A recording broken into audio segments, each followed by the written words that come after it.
नमस्कार from Scotland. मी साक्षी आणि मी यूकेला masters करायला आले होते. So today is the day I am finally going home माझ्या बहिणीच्या लग्नासाठी. Honestly this was very impulse decision. पण सध्या जे वॉरचं रिलेटेड सिच्युएशन चालू आहे, ते बघून मला थोडं टेन्शन येत होतं. मी ओरिजिनली प्लॅन केला होता by the end of this month जाईल, but what if flights got cancelled because of everything going on. आणि म्हणूनच I didn't want to take that risk and miss this chance. माझी flight होती Glasgow to Dubai and then Mumbai. And also this was my first time flying with Emirates. Anyways, baggage and security check-in झालं and this time the check-in was quite strict because of current situation. त्यानंतर duty free वरून थोडं सामान घेतलं आणि सकाळी न खाता चालल्यामुळे I decided to grab something to eat.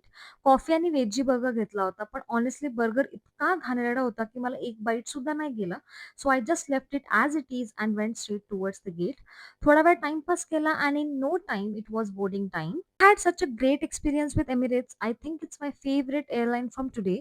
Food was great, service was amazing, and one thing I would definitely say is don't miss the chance to take that cute Polaroid photo.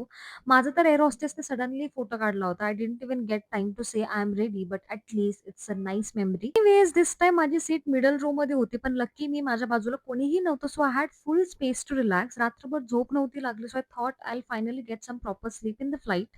But surprisingly मला 1 मिनिटं सुद्धा झोप नाही लागली. So instead I ended up watching 2 movies which I usually never do. आणि movie बघता-बघता finally I landed in Dubai. माझं layover फक्त 1 एंड हाल्फ अवरचं होतं आणि मला थोडी भीती होती करंट ज्या गोष्टी चालू आहेत त्याच्याबद्दल. पण एव्हरीथिंग वेंट सो स्मूथ. मग मुंबई फ्लाइट बोर्ड केली आणि 8:45 मुंबईला लँड झाले. Rest in part 2. See you.